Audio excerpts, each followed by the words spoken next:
আসন্ন ঈদুল আজহাকে সামনে রেখে বাজারে আসছে নতুন ৩ ধরনের টাকার নোট ২০, ৫০ ও ১,০০০ টাকা। বাংলাদেশ ব্যাংকের গভর্নর আহসান এইচ মনসুর জানিয়েছেন, এসব নোটে কোনো ব্যক্তির ছবি থাকবে না। পরিবর্তে থাকছে দেশের প্রাকৃতিক দৃশ্য, ঐতিহাসিক স্থাপনা ও প্রাণীর ছবি। গত শনিবার রাজধানীর আগারগাঁওয়ে পল্লীকর্মী সহায়ক ফাউন্ডেশনের একটি অনুষ্ঠানে সাংবাদিকদের প্রশ্নের জবাবে তিনি এ তথ্য দেন।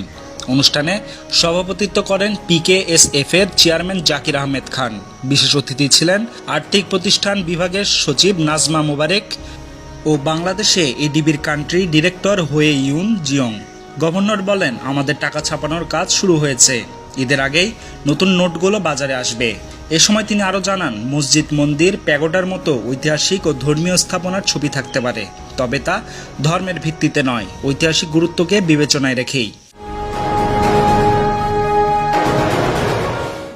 এতদিন পর্যন্ত বাজারে প্রচলিত বাংলাদেশ ব্যাংকের নোটে বঙ্গবন্ধু শেখ মুজিবুর রহমানের ছবি থাকত। তবে গত ১০ মার্চ বাংলাদেশ ব্যাংক থেকে সব ব্যাংকের ব্যবস্থাপনা পরিচালককে চিঠি দিয়ে নতুন নোট বিনিময় বন্ধের নির্দেশ দেওয়া হয়। এরপর থেকে পুরনো ছেঁড়া নোট বাড়তে থাকে। নতুন নোটে ব্যক্তিচিত্র না থাকার সিদ্ধান্তকে অনেকেই সময়োপযোগী ও নিরপেক্ষ পদক্ষেপ হিসেবে দেখছেন।